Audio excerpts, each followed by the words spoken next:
Chers amis, chers frères et sœurs, nous avons le plaisir de nous retrouver aujourd'hui pour partager autour d'un thème central, important dans nos sociétés, un thème qui nous interpelle. Nous sommes dans le cadre aujourd'hui de la journée End It Now, journée que nous avons l'habitude de souligner, de vous présenter, d'illustrer en nous interpellant à la prière et des actions. Vous connaissez cette journée qui lutte contre les violences sous différentes formes qui sont faites aux femmes ou aux jeunes filles dans nos sociétés ou ailleurs.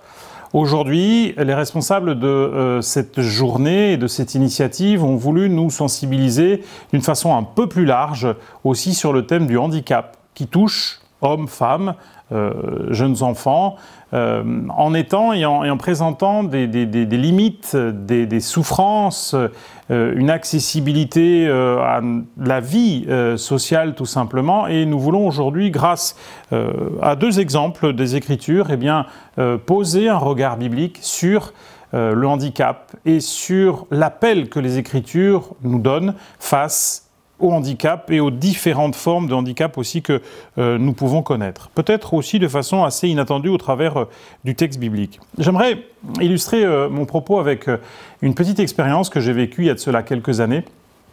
Vous vous rappelez peut-être, certains d'entre vous étaient présents lors de cette grande rencontre qui a réuni les principaux responsables de toutes nos communautés de la Fédération afin de réfléchir sur l'accessibilité de nos lieux de culte.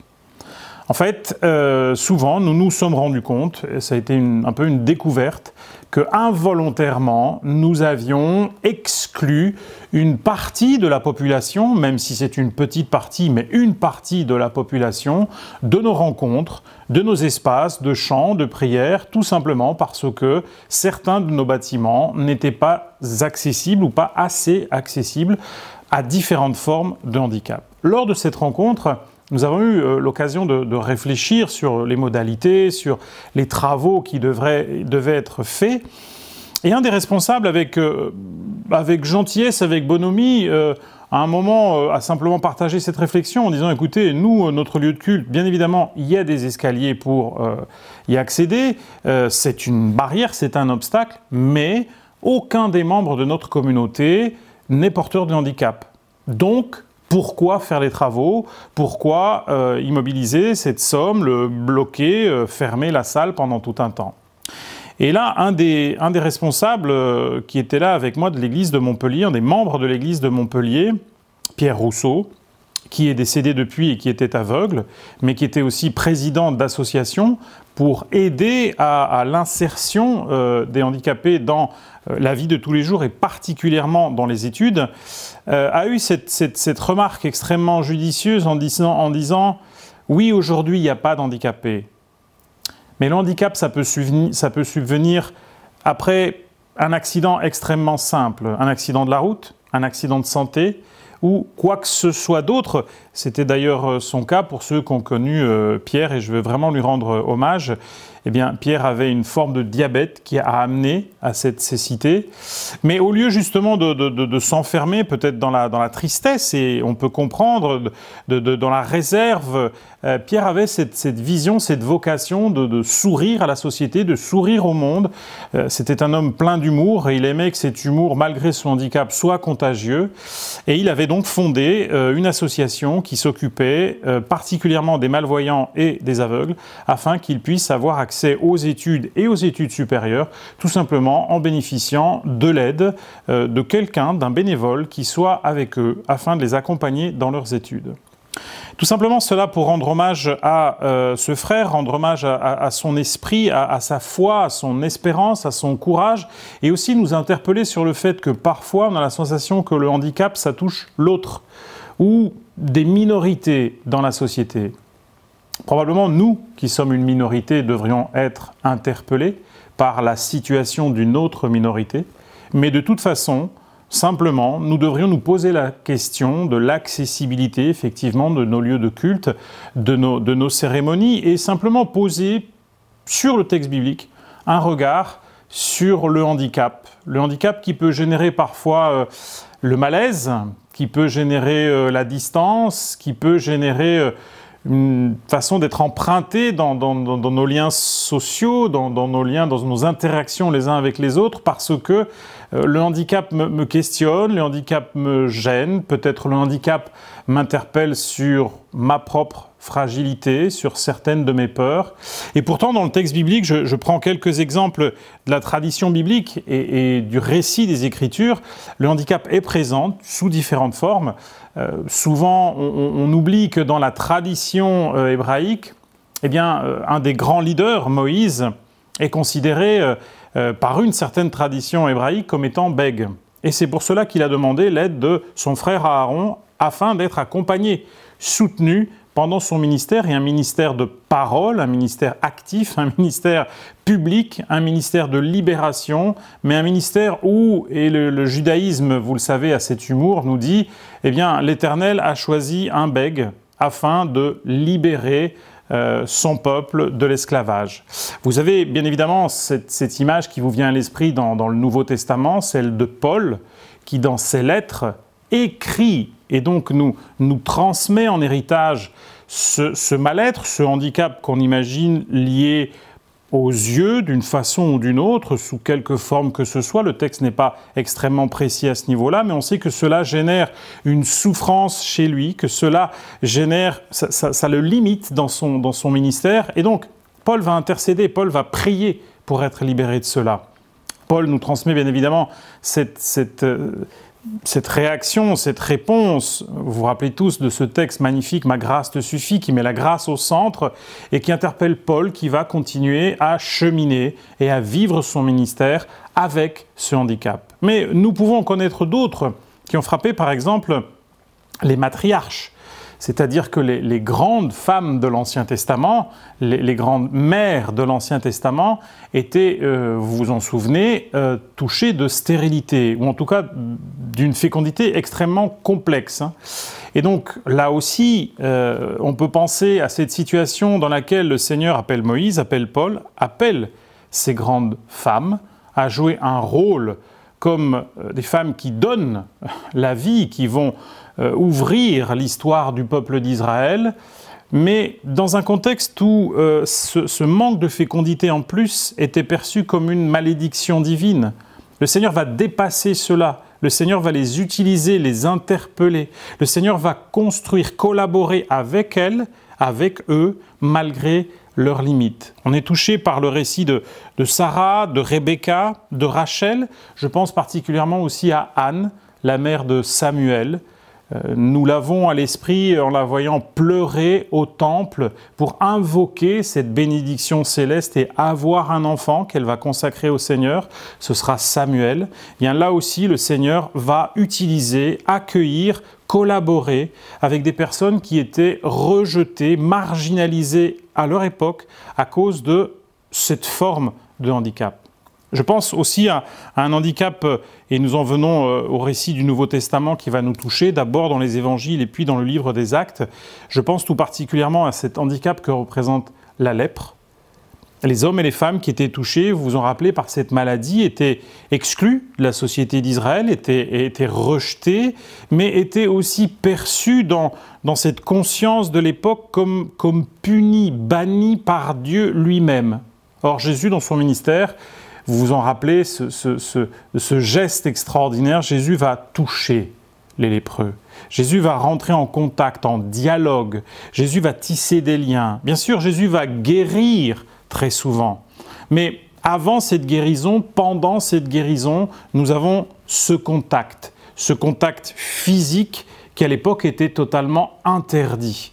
Jésus, par ce contact, invite ces hommes et ces femmes dans la communauté humaine, à nouveau, dans la société, dans la famille divine.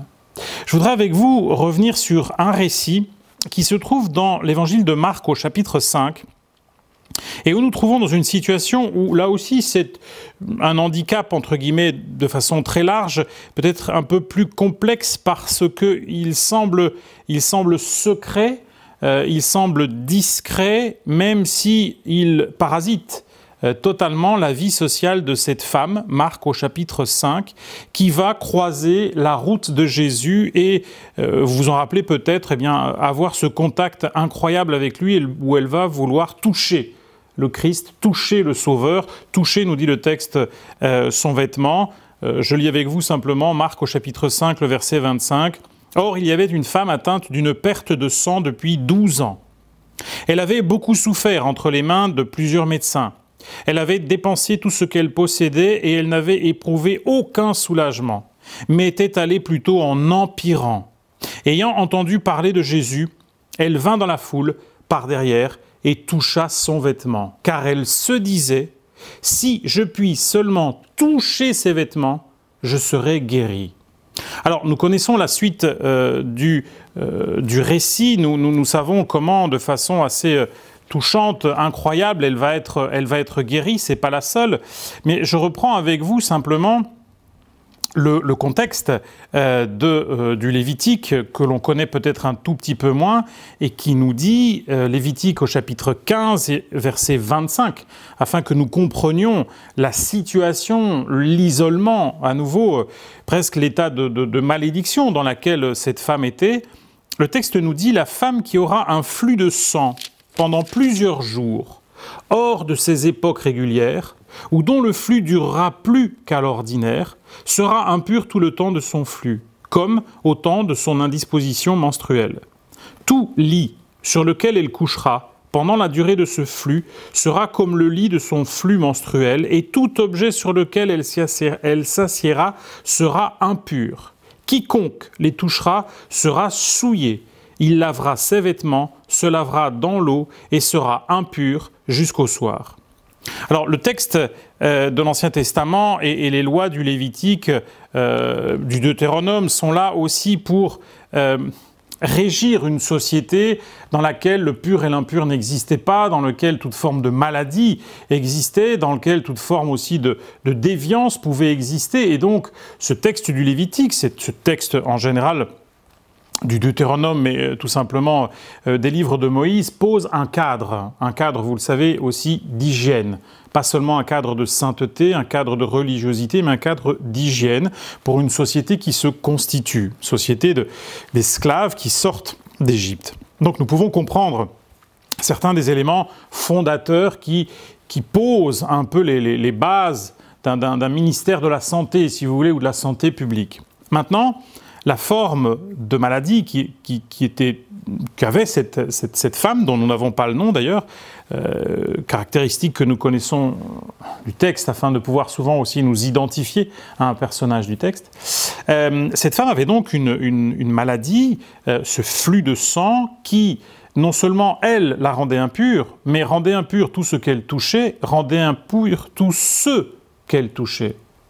Donc vous imaginez, et on peut facilement imaginer, l'isolement et la détresse sociale. Ça veut dire pas d'amis, ça veut dire pas de conjoint, pas de projet de famille, pas de projet de maternité. Et en plus, là où tu t'assieds, tu peux laisser une trace de ce flux, et donc un témoignage qui fait que tu es rejeté, que tu es banni de ton village, de ta société, de là où tu voudrais vivre avec d'autres. Et donc ce projet va naître dans son esprit d'essayer de toucher simplement le Christ parce qu'elle a cette foi en Jésus. Le texte va nous dire, et le texte est magnifique, que Jésus va sentir qu'une force l'abandonne, le quitte, qu'il va se retourner, qu'il va interroger dans la foule qui l'a touché. Avec cette constatation des disciples qui ne comprennent pas ce questionnement alors que Jésus est poussé de toutes parts. Mais quelqu'un ne l'a pas simplement bousculé, quelqu'un ne l'a pas simplement touché, quelqu'un a eu une démarche de foi profonde. Quelqu'un a cru dans son pouvoir, dans sa personne, dans sa volonté de guérir. Et donc Jésus, dans cet appel en demandant « Qui m'a touché ?», vous trouvez ce commentaire magnifique dans le commentaire biblique adventiste, va offrir à cette femme non seulement un dialogue, une qualité d'échange, va mettre en évidence sa foi comme un exemple, comme celle du centurion, va la rétablir dans son rôle d'interlocutrice. Tu es un être humain, une créature, tu as une dignité, je dialogue avec toi.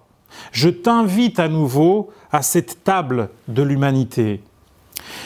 Les trois évangiles, Matthieu, Marc et Luc, vont nous faire le récit de cette rencontre et à chaque fois, chacun d'entre eux même s'ils changent légèrement l'ordre ou les termes du dialogue, vont insister sur un terme qui est, je le trouve, magnifique au-delà, si vous voulez, du miracle que cette femme va vivre. Jésus va lui dire, je lis ici dans l'évangile de Marc, « Ma fille, ta foi t'a sauvée, va en paix et sois guérie de ton mal. » J'insiste sur cette terminologie magnifique, profonde. « Ma fille ». Nous avons là le Créateur qui s'exprime, le Dieu qui peut vaincre le mal et la maladie, le Dieu qui va restaurer en elle l'équilibre de sa santé, qui va guérir ses organes, ses cellules, le Dieu qui la purifie. C'est pas elle, en le touchant, qui le rend impur, c'est lui qui va la rendre pure par ce contact. On a la source de la vie, du bien, de l'éternité, de la santé. Le Dieu créateur va, par ce terme, élargir cette vision de la famille qu'il a lui-même voulu. Un père, une mère, un fils, une fille, des enfants, une famille. Cette femme qu'il ne connaît pas, il l'appelle « ma fille ». Au travers de cette terminologie qui a touché Matthieu, Marc et Luc, Jésus invite cette femme à s'asseoir à la table d'une nouvelle fraternité, d'une nouvelle humanité, plus élargie, où le lien le plus intime est proposé, est offert, est construit pour quelqu'un qui était rejeté, banni, qui semblait même maudit, par cette forme de handicap physique qu'elle avait, par cette forme d'impureté, nous dit le Lévitique, qui la touchait pendant 12 ans et qui suscitait en elle de grandes souffrances et des recherches de solutions auprès des médecins qu'elle n'a pas trouvées. Jésus, bien évidemment, la guérit. Jésus va lui offrir aussi sa paix. Mais Jésus va l'appeler « ma fille ». Tu n'es pas rejetée. Mon Église, mes disciples, cette nouvelle relation que j'offre en moi, pour ceux et celles qui me suivent, crée et génère une nouvelle fraternité, une nouvelle amitié, une nouvelle perception de la famille. Le deuxième texte que j'aimerais rapidement explorer avec vous se trouve, lui, dans le livre des Actes. Et là aussi, nous trouvons une situation assez incroyable, une situation qui nous interpelle, une situation que nous connaissons bien. Je lis rapidement avec vous Actes au chapitre 8, à partir du verset 26 et du verset 27. Un ange du Seigneur, s'adressant à Philippe, lui dit « Lève-toi et va du côté du Midi, sur le chemin qui descend de Jérusalem à Gaza, celui qui est désert. » Il se leva et partit. Et voici un Éthiopien, un eunuque, ministre de Candace, reine d'Éthiopie, et surintendant de tous ses trésors, venu à Jérusalem pour adorer, s'en retournait assis sur son char. Il lisait le prophète Ésaïe. L'Esprit dit à Philippe, « Avance et approche-toi de ce char. » On voit ici l'action de l'Esprit Saint qui accompagne, qui interpelle, qui guide Philippe dans ce lien, dans ce contact, dans ce témoignage, dans cette évangélisation, mais avec un personnage qui, bien évidemment, nous touche, nous émeut, quelqu'un qui vient de loin, quelqu'un qui n'est pas un enfant d'Israël, mais qui a été touché par la parole de Dieu, quelqu'un qui va à Jérusalem pour adorer, qui a déjà commencé à construire une forme de religiosité, de culte, même s'il est un étranger. Et nous savons très bien, de par les recherches archéologiques, que ces étrangers qui étaient convertis ou qui s'approchaient du judaïsme n'avaient bien évidemment pas accès au temple, mais n'avaient non plus pas accès à la cour devant le temple qui était réservée pour les Juifs.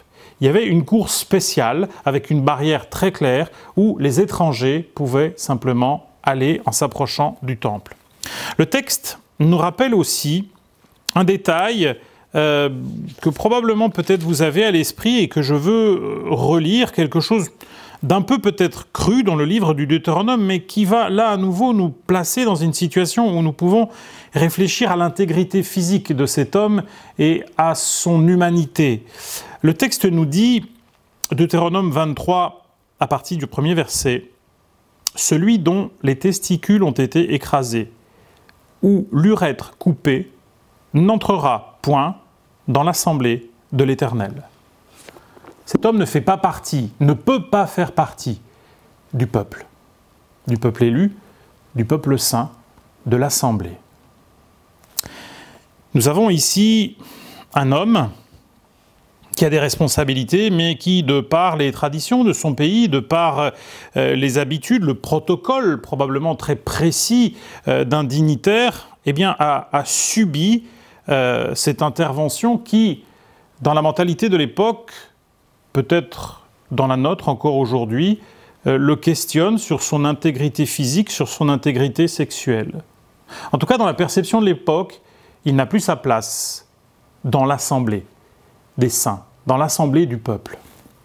Il peut probablement faire ce voyage et se rendre au temple pour prier, pour adorer, mais il a vu les obstacles et ici, dans la lecture du livre d'Ésaïe, il est interpellé par la parole de Dieu, par sa puissance, et Philippe est poussé vers cet homme. Philippe est conduit vers cet homme. Dès le début du livre des Actes, nous voyons là ce témoignage puissant de l'Esprit de Dieu qui dépasse les barrières, les limites, les handicaps, qui dépasse aussi les conditions sociales, les rejets parfois, qui transforment nos sociétés dans des lieux d'exclusion, qui peuvent transformer le temple, qui c'est une église, dans un lieu d'exclusion.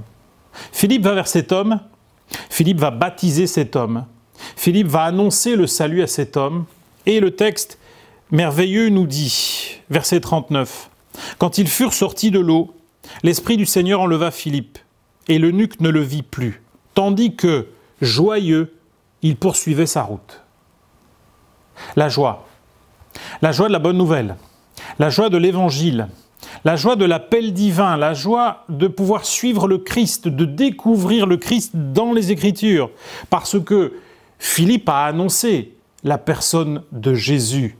Il ouvre les yeux de ce ministre et lui dit, tu vois dans ce texte, ce que tu lis, eh bien, c'est le Christ qui aime, c'est le Christ qui donne sa vie, c'est le Christ qui sacrifie, c'est le Christ qui interpelle, c'est le Christ qui restaure, c'est le Christ qui invite, c'est le Christ qui protège, le Christ qui console, qui réconforte. Je suis touché par ces deux récits parce que, de façon inattendue, ils m'ont interpellé sur ce thème général du handicap, sur ce terme des limites étranges, inattendues, que parfois la maladie, la naissance, la vie, les circonstances peuvent placer en nous. Et ce texte m'interpelle sur cette présence du Christ, d'abord avec cette femme touchée par ce flux de sang, et ensuite par cet appel de l'Esprit qui conduit Philippe pour que ce ministre éthiopien puisse entrer dans l'assemblée des croyants, dans l'assemblée des disciples. Ces deux textes m'interpellent sur notre rôle en tant qu'Église. Est-ce que, comme le Christ, j'accueille, je tends la main, je restaure, je libère d'une forme d'exclusion, de marginalisation, de regard qui rejette, qui repousse? Est-ce que, comme Philippe, je me laisse guider par l'Esprit Saint pour aller vers quelqu'un de complètement différent, de totalement inattendu, mais qui est sincèrement, profondément en recherche? J'aimerais partager avec vous une bénédiction toute spéciale, comme nous la trouvons, et elle fera écho à la situation de ces matriarches que je vous ai présentées en début de réflexion, qui fera écho à ces formes d'exclusion que nous connaissions à l'époque et que nous connaissons encore parfois aujourd'hui dans notre société. Elle nous interpelle sur le rôle de l'Église, sur notre rôle en tant que croyants, que chrétiens, que disciples, que témoins du Christ. Et ici, c'est l'Éternel qui parle à Israël, qui parle à ses enfants, qui au travers de ce texte nous parle aussi. Et je nous laisse avec cette bénédiction comme une interpellation afin que nous puissions humblement, simplement réfléchir à toutes ces formes de handicap, d'exclusion qui existent dans nos sociétés, visibles ou pas parfois, et qui font que, parfois inconsciemment, l'Église aussi exclut. Notre Maître, le Christ, son esprit dans son action, notre Père céleste, n'exclut personne. un appel à le suivre, à le découvrir, à l'aimer, à l'accepter dans son cœur et dans sa vie résonne dans toute vie. Cette alliance est proposée à tout un chacun. Ici, Ésaïe nous dit « Réjouis-toi stérile, toi qui n'enfantes plus. Fais éclater ton allégresse et ta joie, toi qui n'as plus de douleur. Car les fils de la délaissée seront plus nombreux que les fils de celle qui est mariée, dit l'Éternel. Élargis l'espace de ta tente, qu'on déploie les couvertures de ta demeure. Ne retiens pas, allonge tes cordages et affermis tes pieux. Car tu répandras à droite et à gauche. Ta postérité envahira les nations et les peuples des villes désertes. Ne crains pas, car tu ne seras point confondu. Ne rougis pas, car tu ne seras pas déshonoré. Mais tu oublieras la honte de ta jeunesse, et tu ne te souviendras plus de l'opprobre de ton veuvage. Car ton Créateur est ton époux. L'Éternel des armées est son nom, et ton Rédempteur est le Saint d'Israël. Il se nomme Dieu de toute la terre. Prions ensemble. Notre bon et tendre Père Céleste, nous sommes touchés par cet appel qui retentit au travers de ta parole, au travers du ministère de ton Fils, au travers de l'œuvre de l'Esprit, Seigneur, dans les premiers apôtres. Cette œuvre qui nous interpelle et qui touche, appelle des cœurs, des vies, quels qu'ils soient, à se tourner vers toi. Bon et tendre Père, nous voulons penser à toutes les formes d'exclusion par le handicap qui, dans nos sociétés, excluent, marginalisent, ostracisent tant d'individus. Nous voulons par ton esprit être guidés afin que notre vie d'église, notre dynamique d'église, nos rencontres en tant que disciples, en tant que groupe, en tant que famille, là où nous sommes, soient des espaces, des temps, des lieux où on accueille, où on soutient, où on soulage, où on aime. Des lieux où on amène à toi, qui veut guérir profondément de toutes les blessures, de tous les rejets, de toutes les exclusions.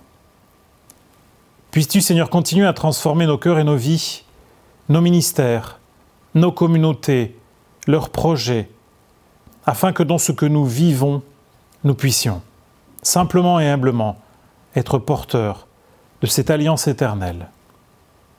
Pour qui que ce soit, tous nos voisins, nos concitoyens, touchés, fragilisés, affaiblis par quelque handicap que ce soit, Seigneur. Puisses-tu nous garder, nous guider, nous protéger. Nous t'en prions humblement au nom de Jésus. Amen. Bon sabbat à chacun.